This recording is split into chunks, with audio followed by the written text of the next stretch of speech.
Wadiwa vateereri tinokugamuchirai zvekare kune chimwe chirongwa pano paZim Facebook Secrets and Confessions. I'll put some links in the comment section. Please go over and subscribe to those channel as a way of supporting those upcoming Zim YouTubers. Let me read for you this voice note that was sent to me, quite a long voice note. Hanzi Mkomanashi, when you post, please ita zvekutaipa voice rangu. Inini Mkomanashi ndiri kutotsvakawo advice kuti apa ndopafambisawo sei, because I have this best friend of mine. He's supposed to get married. In fact, date ravo remuchato rakatosetwa, varifana ronge vachizochata padhuze ipapapa.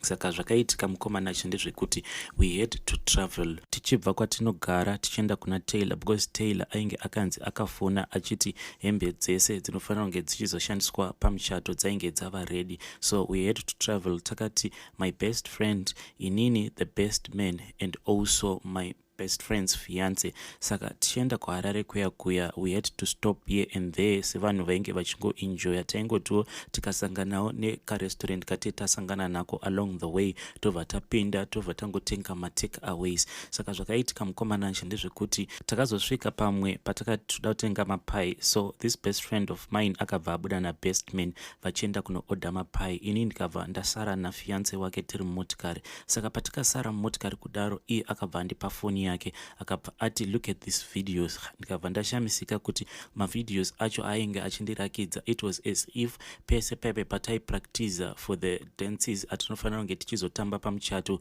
he was secretly recording me. Iye akabva ndiudza kuti I've been keeping this video, do you know why? Ndikabva ndati why? Akabva ati I just like the way you are flexible. Tarawo nekuti chiuno chako chiri flexible, murume achakuwana, he's such a lucky guy. Saka pai I just thought kuti maybe we were just joking, but iye akabva atanga kutaura kuti you have to teach this friend of yours, because maboyero aanoita when you are having sex haana kana movement yaanomboita, anoita kuita stiff as if unenge uchiita sex nedanda zvaro. Ndini ndinozotopinda busy rekuzotomubata muwaist ndichimushandura shandura. So I was so embarrassed nezvinhu zvese zvaainge achitaura, but akabva akontinue akati so what is your take on this issue yekuti mukadzi anofanira kuita nzeve. Ndikabva ndabvunza paya kuti ko nzeve dzamuri kutaura pamusoro padzo inzeve dzipi? Iye akabva ati nzeve dzedzi dzekuti dedi kana vari in bed with you vanopota vachitamba nadzo. Inini I was like it depends with the situation yekuti munhu wacho akakura sei, nekuti vamwe vanenge vakakura in an environment yekuti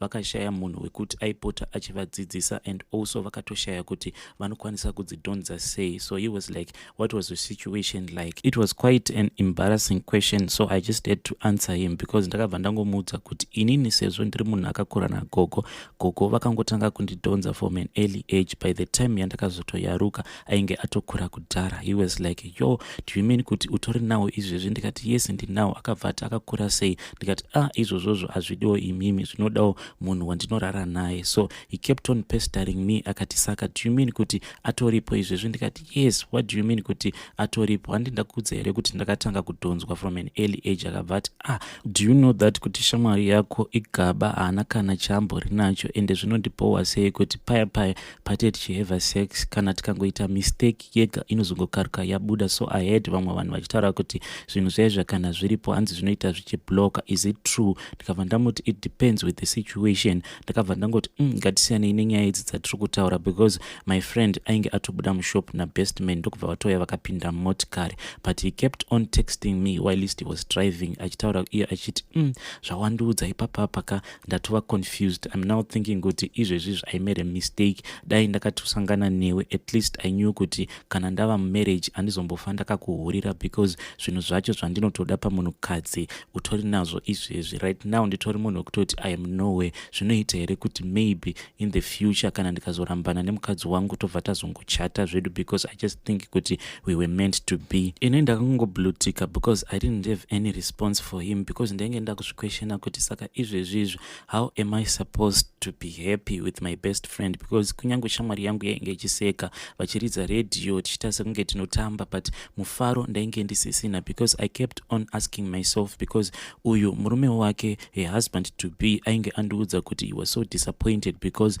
paakasangana neshamwari yangu in bed akabva arealize kuti zvacho zvaaida zvainge zvisipo, and he was like kana kuri kunzi iwewo ukandiramba, which means the day randichazofind a girlfriend anenge aine zvinhu izvozvo, it means kuti this friend of yours I'm just going to keep her. here as a housewife. Akabva ati it is up to you, kana uchida kuchengetedza happiness yefriend yako, we can just date. Ndichingoziva kuti iwewe watova mukadzi wangu wechi2, even if tikazviita in secret tinokwanisa kutochembedzana tichingoita zvinhu izvi in secret.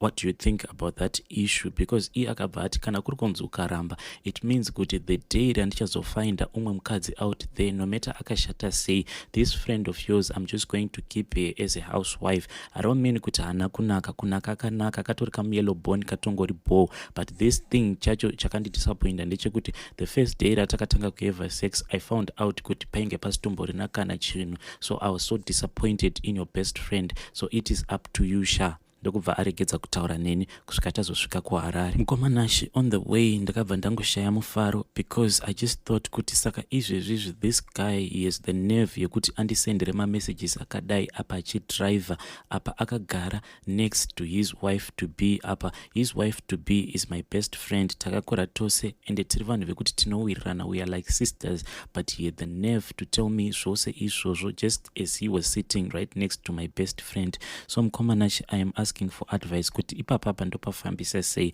because zvakazoitika tasvika kuHarare he kept on commenting, because tasvika kuya ndokubva tatanga kuedza some of the clothes that we are supposed to wear at the wedding. Saka airamba achingondisendera zvima emojis paWhatsApp achindiudza kuti yeah, your ass looks so fine, yeah, uripo zvechokwadi, achitaura kuti yeah, pawazopfeka trouser ndaona kuti katsuro kanga kakaita kuzvimba, ende vanhu vanotaura ivo vachiti ukaona katsuro kakazvimba kudaro zvinoreva kuti nzeve dzinenge dziripo ende nzeve dzacho dzinenge dzakati rebei, just like the way that I want them. Patakazotravela from Harare tichidzokera kwedu kwatinogara ndainge nditomborina mufaro, even though my friend ainge achiridza masongs ekuti tinofanira kunge tichizomaperekedza nawo pamuchato, they were like happy and stuff. Neniwo ndainge ndichingotamba, but zvezvia zvokungotiwo zvingondibva, because deep down I was so hurt nemashoko ose ainge ataurwa this fiance of hers. So kuHarare takaenda last week, then ndokubva tazodzoka. So I was surprised on this other day akangosenda message paWhatsApp achiti ndiri pagate penyu, I am parked by your gate, can you please come out just for 2 minutes. Saka ndakatobuda mumba ndine hasha, because I wanted to tell him kuti kana akaramba achiita zvaari kuita I would have no choice but to tell my friend zvese zvaakandiudza and all these things zvaari kuramba achingotisendera paWhatsApp, because kumubloka ndaisada. I kept on asking myself kuti izvezvi kana friend yangu ikazobata foni this husband to be wake uyu, then over find out kuti inini ndakabloka this husband to be wake, what will she think about me? Maybe anokwazozofungidzira kuti there is something going on. Saka ndakangozviudza kuti handimubloke, I'll just blue tick his messages kana kungosambofura machats ake at all. I had just put him in the archive zvokuti zvezvo I won't even read his messages. So musi iwowo wakasenda messages ndainge nditoriwo kumaarchive, ndokubva ndaona pakanyorwa kunzi buda ndiri pagate, I'm parked by your gate. Saka ndakatobuda paipa ndine hasha, ndokubva ndasvika ndikamira pawindo remotikari yake ndikamuti what do you want. Akabva andipa rimwe plastic rainge rine dress neboots, zvinhu zvacho zvainge zviri zvinyowa. Ndikabva ndamubvunza kuti what is the meaning of this. Akabva ati I'm planning a surprise for your best friend, so please can you keep this secret for me until I do the surprise for her. Ndikabva ndati it's fine. Ndokubva ndatanga kufamba ndichienda, because ndainge ndakatomudhura zingaiti. Ndokubva ati mainini ndidzokai panapa, ndakanganwa something. Ndikati what do you want, what exactly do you want. Ndokubva ati uyai panapa. Ndichisvika paipai akabva anditambidza phone, but phone iyi it was a new phone, yange iri muka plastic, zvaizvo kuti ukatenga a new phone vanobva vakupa that small plastic. Akabva ati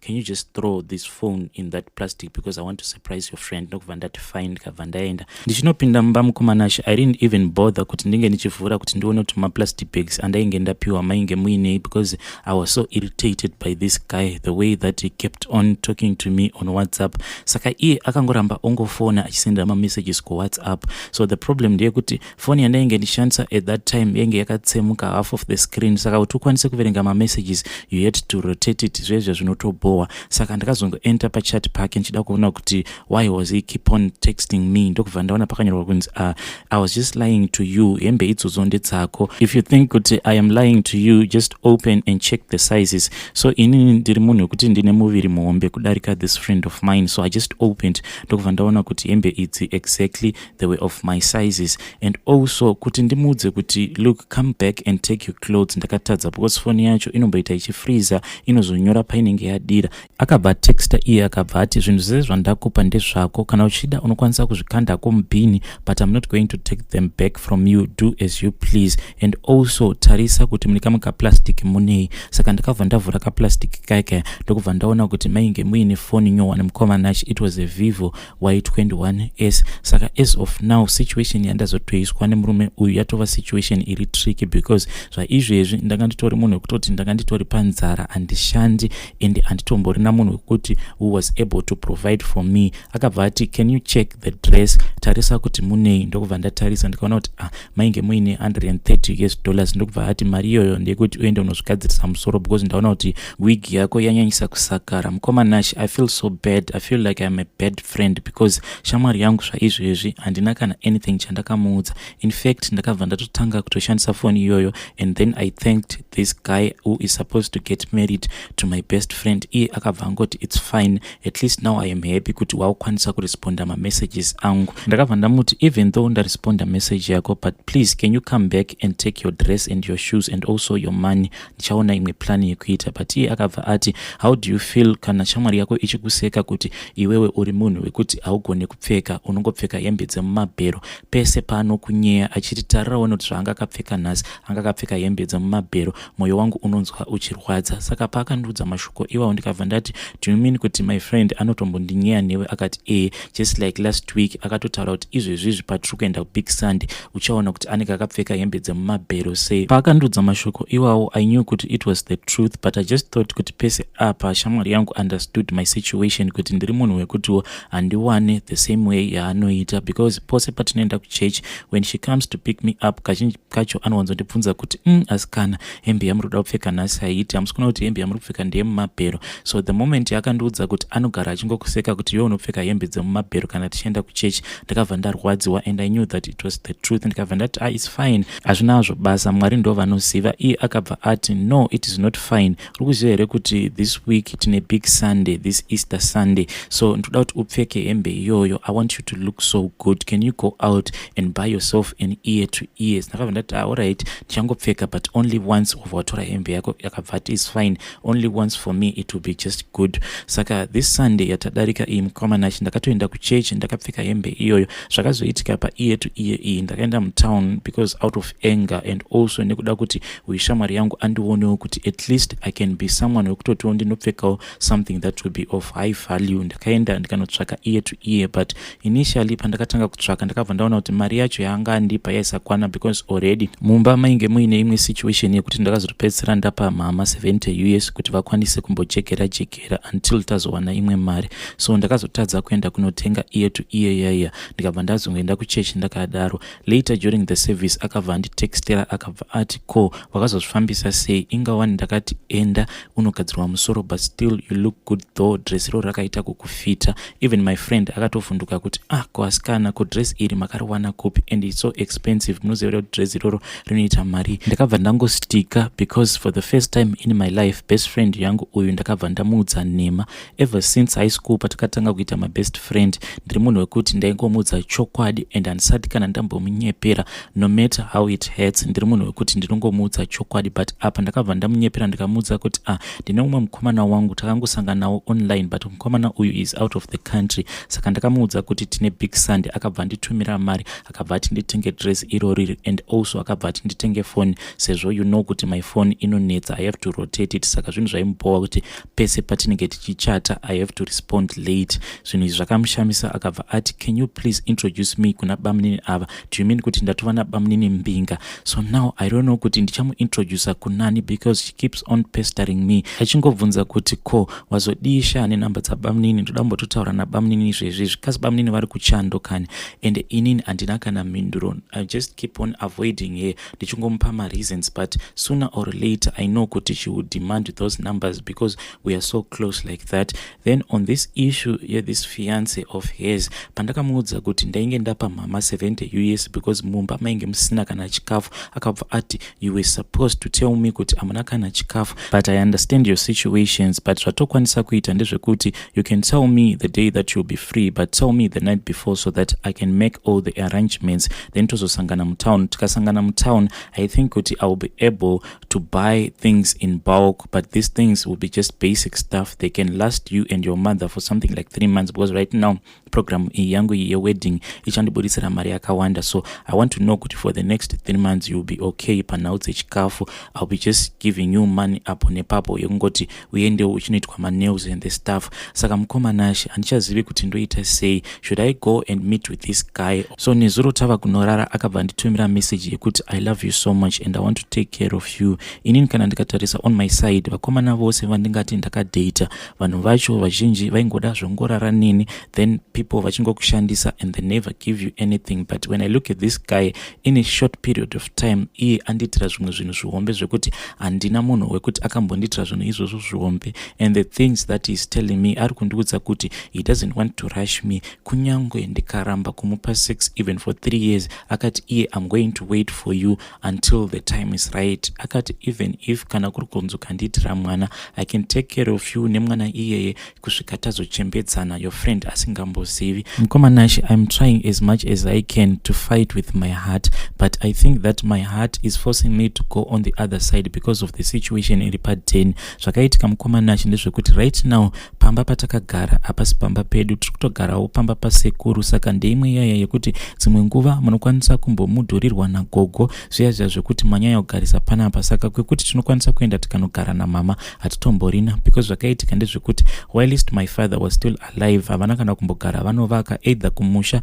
kana kuti kutauni kwacho kwatinogara. Vaingova vanhu vekungoti vaingogara mubaraki. Saka dead ivo vakazoita zvekuzofa nesuicide. Saka sezvo vainge vano musoja vakazviuraya nesuicide, mabenefit ose akabva angorova. Mama vakatombozama kufambira nyaya dzacho until tazobudiswa mubaraki, because there were no benefit, because baba vakaita zvesuicide apa vari musoja. Saka nditori patight chapo chaipo mukomanachi zvekuti this guy he is coming as if he is my savior, but apa ndava kutya kuti what if my best friend finds out kuti ndo zvinhu zvacho zvatoitika between me and his husband to be. Already nditori munhu wekutoti foni yandiri kushandisa yakatengwa nemurume wake, but this guy ari kuta kundisa pakona mukomanachi, and kona racho I don't even know if I'm going to escape it, because zvinhu zvacho zvari kuda kuti andiitire zvinhu zvekutoti vamwe vanhu avambofe vakaitirwa zvinhu izvozvo nevarume vavo. Like recently ndakabva mukuposta picture ragogo pastatus, ndokubva akomenta akati who is that, ndikabva ndati ndimama vamama, ndiye munhu akakura wachindichengeta. Here and there ndaimboenda ndichinogarana namama kubaraki, but most of the time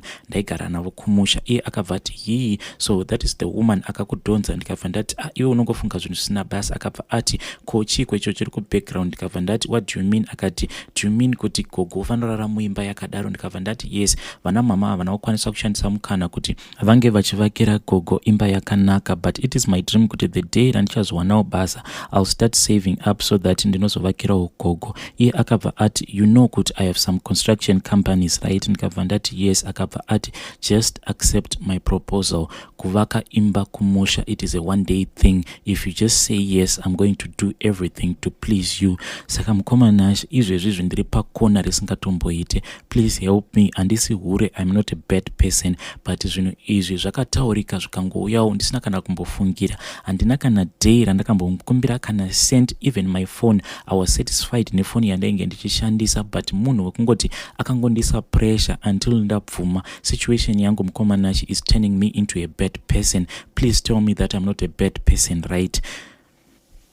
Vedare, that was a voice note, quite a long voice note randakatumirwa naHaiti zvakangoma hazvo veduwe. Please let us try to talk about it in the comment section so that you can find a solution.